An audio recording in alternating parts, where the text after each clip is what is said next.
Hey team, Mike here at After40 Fitness and After40Fitness.ca. Hey, part 3, are you ready for it? What if my calorie deficit is in an intermittent fast or a fast at all?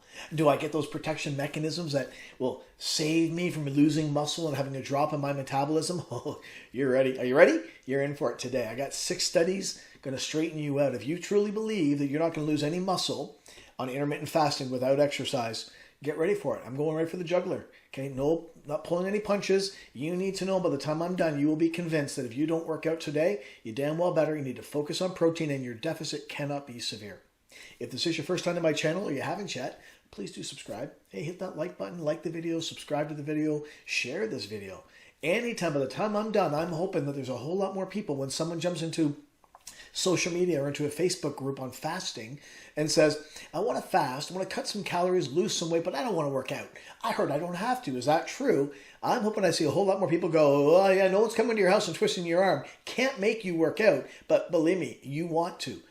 All right, one of the things you'll hear about and see in forums on a daily basis is people saying, yeah, but I just want to fast for the health benefits. Okay, I'm going to show you something. You're in for a treat, right? In fact, that's the name of the study. The first study is called the TREAT study. In fact, let me show it to you right here. It's called The Effects. Oh, by the way, it's in the journal JAMA, the Journal of the American Medical Association, just from September. Last September 2020, the effects of time-restricted eating, what they call TRE, hence the name, the TREAT study.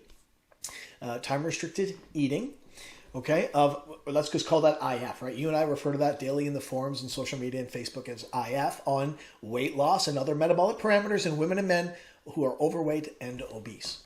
Time-restricted eating study was 12 weeks, and people who were overweight or obese. By the way, you see that the body mass index, did you know that the barometer of what constitutes overweight versus obese is 30? 25 to 30 of a BMI is considered overweight.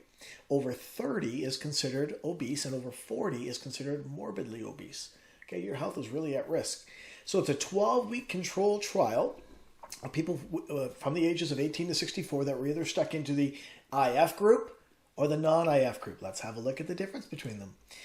Subjects are randomized to one of 2 eating plans, receive daily reminders about their eating windows through a study app. Really cool, right? Digitization, we're in that age. The consistent meal timing group was instructed to eat 3 structured meals per day, breakfast, lunch, and dinner. Okay, that's what you would call consistent meal timing. The IF group was instructed to eat from 12 to 8, your typical 16 and 8. Now, both groups, by the way, were not told what to eat. All right, so specific recommendations for calorie intake and macronutrient content were not prescribed. All right, and they were told, whatever you're doing right now for physical activity, don't change anything. Okay, don't change a darn thing. All we want to do if you're in the IF group is cut you down to 8 hours so we can see what happens. All right, in fact, you know something? Dr. Mindy, if you know who Dr. Mindy is, she's a fasting specialist. She runs a fasting clinic. There were 2 groups. One group did 16-hour fasting, and the other group was all they did is take their snacks out, and they were allowed to eat 3 meals a day. So this is what they were comparing the weight loss and muscle mass effects on.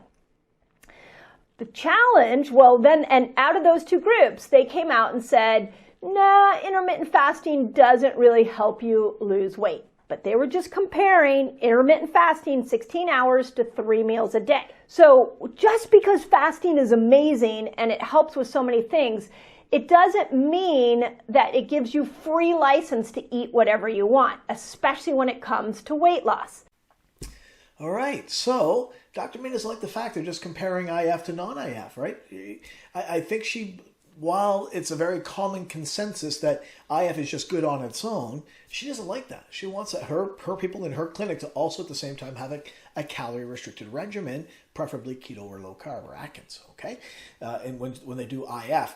All right, let's keep on trucking. Because there was a result, okay? You need to know this. In fact, the results weren't good for the IF group. There was a decrease in weight, but I want to take you to this, that there was a significant within-group decrease in lean mass in the IF group. Okay, get that for a second. There was a significant decrease in lean mass in the IF group that didn't happen in the normal group. It didn't happen in the 3 standard meals a day, breakfast, lunch, and dinner group. And notice how much? 1.1 kilos. So over the course of these 8 weeks, 12 weeks, over the course of this time period, they lost 1.1 kilos. That's almost bang on 2.5 pounds.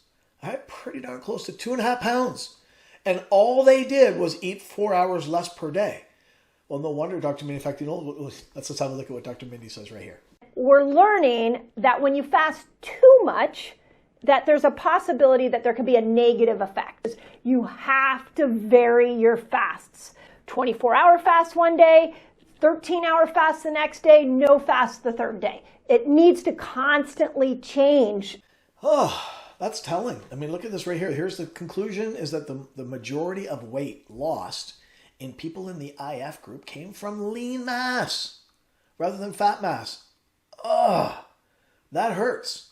Okay, listen, I'm just going to summarize right now. I got 5 more studies to show you, but I'm going to tell you right now, if you don't up your protein and you don't resistance train, why would you think this is not going to happen to you? Honestly, why would you assume that you're going to be the exception to this study?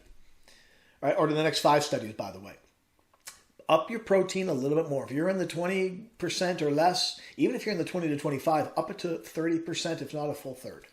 Okay, I advocate in my boot camp crew, and anybody who listens to me as a keto coach, they know they're going to eat between 30 and 33% to avoid this. Okay, and on top of that, they do HIIT and resistance train.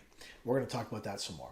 Okay, so I'm going to quote really quickly Thomas DeLauer. You know, Thomas and I, we agree on a lot of stuff. We disagree occasionally. He's come around on a few topics like too much protein drives me nuts. But he's come around on that one. But one of the things that he does agree on is that IF, not EF, not extended fast beyond 24 hours, but IF is too much like calorie restriction. I want to get a quick quote in from him right here. But if you're doing these short-term fasts every day, you're not ever getting to the point where you're getting the leucine sparing or the beneficial muscle preserving effect of ketones. You're just sitting kind of right in this gray area and you're doing it every day. So 16-8 is essentially caloric restriction. If you're intermittent fasting like every other day, yeah, it's fine. But if you're fasting every day, then eventually you're slowing down how much your body can utilize that fat as a fuel source. Right. You have got to mix up your IF. Consistent to IF, you might as well call that a calorie-restricted regimen. You really can. Yes, we get some safety mechanisms that kick in like growth hormone and IGF-1 and ketones. If you're fasting, right, we get some ketosis, and those are muscle conservationists. They preserve muscle, not to 100%. Okay, they will not prevent you from losing any muscle. Okay, so in this group, for example, 16 and 8, clearly they don't kick in time. If it takes 12 or 14 hours before IGF and growth hormone kick in, and 16 hours roughly for someone who follows a SAD diet to get into ketosis, and then they eat, those safety mechanisms, as we clearly just saw, are not preventing muscle loss. Study number 2 was in the Journal Obesity Review. The title was Intermittent versus Daily Calorie Restriction. Right? So intermittent to IF versus daily calorie restriction, which is more effective for weight loss. Intermittent calorie restriction, which involves 24 hours ad libitum food, followed by 24 hours of complete or partial. Okay, and that's what they're comparing here. If we take people and we put them on a calorie restricted, again, consistent calorie restriction for 8, 12 weeks or longer versus alternate day. Now, they mentioned complete or partial. Did you know there's a school of thought that says on your alternate days, on your fasting days, you can have 500 calories? Okay, I'm going to recommend don't do that. If you're going to alternate day fast, your alternate day fast is as close to 0 calories as you can possibly do. 500 calories turns off all those protection mechanisms. Study after study on alternate day fasting where they were allowed to consume 500 calories will show even worse muscle loss. That's truly calorie restriction, except you're eating enough to shut off the growth hormone ketosis, right? There's a big one, and IGF. Right? Oh, don't do that. All right, this review examines the efficacy, it says effects, of daily versus intermittent calorie restriction on fat loss, fat mass loss, lean mass retention in overweight and obese adults again. Results reveal similar weight loss and fat mass loss anywhere from 3 to 12 weeks of intermittent and daily. And notice bang on. If the intermittent people lost 4 to 8% body fat and the daily lost 5 to 8%, that's too close to count. That's a wash. However, here's the cool one. In contrast, less fat-free mass, less muscle was lost in response to intermittent. So how much less fat-free mass was lost in the intermittent calorie restriction versus consistent? Well, do you remember from the first 2 videos, we established that anywhere between 20 and 30% in any standard calorie restriction, Weight Watchers, the Zone, Jenny Craig, the Ornish, 20 to 30% of any weight loss is muscle loss. I'm expecting that to be the case right here with the consistent. I bet you it's 20 to 30%. So how much less was intermittent fasting, you ask? Oh, I'm so glad you asked. A lower proportion of lean mass was lost in response to intermittent calorie restriction. 90% lost as fat, 10% as muscle, as lean, as fat-free mass. Okay, when compared to daily consistent calorie restriction, which we talked about, 75% lost as fat, 25 lean mass. 25, right? Didn't we say 20 to 30? 25 in this study, in this review, 25% was lean mass compared to only 10%. So if you are a faster, an intermittent faster, I don't want you to ever say again that I'm not going to lose any. You will. You will lose, thankfully, it's half of any other regimen. It's still 10%. Still 10%. You lose, for every 10 pounds you lose, you can expect to lose a pound of fat-free mass. Don't let that happen. Just up a little bit of protein and resistance training. Let's get that to 0. Okay, I hope that made sense. All right, study number 3 is in the journal Obesity, a randomized pilot study comparing 0-calorie alternate day fasting to daily calorie restriction, again in adults with obesity. Another good example. Look at this. To evaluate the safety and tolerability of alternate day fasting and to compare changes in weight, body comp, etc. But obviously for this discussion, those are the ones we care about. Adults with obesity, again, BMI as you know now, greater than 30, were randomized to either perfect, thank God they did this, okay, 0-calorie alternate day fasting or consistent minus 400 calories a day for 8 weeks. Okay, so get that. For 8 weeks, every other day, fasting, 24 hours of fasting, or minus 400. So what they did for this group that were randomized into this half of the trial was in the 48 hours prior to the study, they figured out their total daily energy expenditure. So a typical woman being about 2,000, guys like me about 3,000, and then they put them on for 8 weeks, a consistent minus 400 per day. And then they said they measured all the outcomes. All right, there was no significant between the group differences in weight. So it didn't matter. Alternate day fasting, okay, so when it came to true weight loss, it didn't matter, is what they're trying to say here. And as well, body comp, after 24 weeks of unsupervised follow-up, there was no difference in weight regain. However, changes from baseline in percent fat mass and lean mass were more favorable in the alternate day fasting. Right? We're establishing that, right? You would rather alternate day fast and eat consistently. Consistently you just can't help it. In any long-term, this just became a regular, as we established, a regular long-term calorie restriction. You have no choice but to lose lean mass. So what does it take to be successful? Right? Do you want to be successful in IF and not lose any muscle? I hope so. I hope you're watching this video because you're trying to figure out how to IF successfully and not lose muscle. I like this study. It's from the journal Nutrients from last August of 2020, the effects of intermittent fasting combined with resistance training on lean body mass. So I'm going to give it to you. Here's the recipe. A little more protein, we know always, a little more protein. Okay, not too much. I'm not talking about 300 or 400 grams a day, but you can afford to go up 30, 40, 50 grams of protein a day, and all it'll do is help you maintain muscle. All right? Now, on top of that, combined with resistance training, a systematic search was conducted using the databases for research articles published in peer-reviewed journals that investigate the impact of IF, various forms of IF, combined with resistance training on body comp. The objective of this review was to analyze human studies investigating the effects of variations of IF combined with training on changes in lean body mass in both sedentary and non-elite or recreationally trained individuals. Preservation or growth, ideally growth, right? Wouldn't you like to put on a couple of ounces or a pound? Tough to do in a deficit. Okay, if you're in a calorie deficit, which IF largely is, then it's very difficult to add any, but at a minimum, preserve. Lean body mass is important for a number of reasons. Firstly, it's a major determinant of basal metabolic rate. So losses in lean body mass have an important detrimental impact on total daily energy expenditure. Oh, for sure that's the case. So that led me to this journal of translational medicine.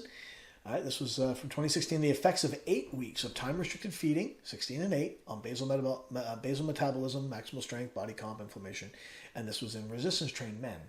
All right, so this again is just going to compare time-restricted versus non-restricted, but unlike the first study, which was just comparing diet, and that's why Dr. Minnie didn't like it. Dr. Minnie said you have to have exercise. This one is in resistance-trained males. So what do you think the difference is? What are the differences between IF versus non-IF, 8 hours of eating versus 12 hours of eating, except this time we add resistance training? I'm glad you asked. The present study sought to investigate the effects of a modified IF protocol, or 16 and 8, during resistance training in resistance-trained men. 34 resistance-trained males are assigned to either IF or normal. The IF group consumed all of their energy needs in an 8-hour period. Perfect.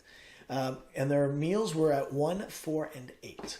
Okay, so 1 for breakfast, if you want to call it that, 4 for lunch, and 8 for dinner. And then they fasted the rest. Subjects in the non-diet group consumed all their calories in 3 meals at 8, breakfast, lunch, and dinner. 8, 1, and 8. All right, now, here's the takeaway. Fat mass and fat-free mass were assessed by DEXA, total free testosterone, IGF, glucose, insulin. All these things were taken and measured, as well as bench press and leg press, maximal strength, resting energy expenditure, and respiratory ratio were all tested. Such a good study. All right, after 8 weeks, testing showed a decrease in fat mass in the IF group, while fat-free mass, muscle area, and maximal strength were maintained in both. But this shows the difference then. That first study, right, which didn't have exercise, that hurt. Whereas in this one, they did truly maintain. All right, so profound at the importance of resistance training. And by the way, the resistance training was 3 times a week, sessions A, B, and C. And it says the training protocol, and by the way, this is key, get this. The training protocol involved 3 sets per exercise of 6 to 8 reps at 85 to 90% of 1 rep max, done to failure. So remember how I said chasing your kids around the house with a pillow, or vacuuming, or doing some stairs, or doing Pilates or yoga, all good. Make no mistake, all good. None of them replace resistance training. None of them can be done to failure. Failure, or getting close to failure, making it tough, being intense, is what sparks muscle protein synthesis. That's the impetus, whereby now you can preserve if you're in a deficit and gain if you're at maintenance or above. All right, so key. All right, last study was in the journal Nutrients, intermittent fasting combined with calorie restriction. So intermittent fasting in a calorie deficit is effective for weight loss and cardio protection in obese women. So I had a study for men, women, this one's for you. Intermittent fasting in a deficit is effective for weight loss and cardio protection. Let's have a look. The study examined the effects of IF plus CR, right? So that's probably 95% of us are doing IF in a deficit, right? On body weight, body comp, and cardiovascular disease risk. Obese women were randomized to either the intermittent fasting group in a liquid form or food-based, but nonetheless there was 2 phases, a 2-week weight maintenance period and then an 8-week loss. So for 2 weeks, they wanted to see if they could figure out their calories, so they had them maintain, and then for 8 weeks in a deficit. And in this case, it was comparing food versus liquid, right, to see if there was a difference. I went right to the chart because I wanted you to see the two. All right, so you can see the change, the dark colors on the left, and the change in weight in kilograms, by the way, is the dark is the liquid, the darkest liquid, and the lighter of the 2 colors is food. So you can see body weight, you can see fat mass. So the women did better. The liquid women did better. They lost more weight, they lost more fat, but they also lost slightly more fat mass. Just more than a kilogram in 8 weeks. Just more than a kilogram, where you can see about 0.5 kilo, or about 2.2 pounds for the food group. And just so you know, VAT versus SAT, that's components of fat mass. VAT being visceral and SAT being subcutaneous. And so they wanted to see, of the total fat mass loss on the liquid and on the food diet, what percentage was from visceral versus subcutaneous. Okay, but obviously in this discussion, it's the fat mass that interests me the most and the fat-free mass. And in this case, liquid did better, lost more fat, but also lost, pretty close to twice as much lean body mass. Again, the takeaway, ladies, if there is one, is don't let this happen. Don't let this happen without resistance training and maybe a little extra protein. Right? Again, I focus on those 2 things because as far as I know, based on the research, the only 2 things that can prevent muscle loss, especially in a deficit, whether it's IF deficit or a keto deficit or a traditional deficit, is going to be slightly more protein, right? Get up to that 1 gram per pound ratio kind of areas. It seems to be good. And as well, resistance train. 2 or 3 times a week, get out and push some weight till you can't push it anymore. Okay, on that note, I hope that sunk in. Any questions, any comments? The best comments are in the videos just like this one, so do put a comment down below. But I do hope I see this video shared. When someone says in a Facebook group, hey, can I do fasting and not work out? I'd love to see this video shared 2 or 3 times. Let people know. Drive it home. Yeah, you can. You can definitely IF in a calorie-restricted regimen. No one's going to make you work out, but just so you know, you're sabotaging yourself. You will lose about 10%. Let's just go with that as an average. Okay, so I hope I see that shared more in the social media forums. And now part 4 next week is going to be on if you were in my boot camp. If Coach Mike, I mean, I give it away in all 3 videos what the recommendation is going to be, but I'm going to do one on it expressly that here's the prescription. Here's what you need: a bit of a diet menu, as far as calculating your macros to make sure your calorie deficit isn't too big, if at all. If you're going to follow my advice to a T, is that you'll eat at maintenance and create your deficit via exercise. It's actually how I lost my 60 pounds and got to the shape I'm in now. And everyone in my boot camp does that. Okay, so on that note, thanks so much for your time, and I'll see you in the last one.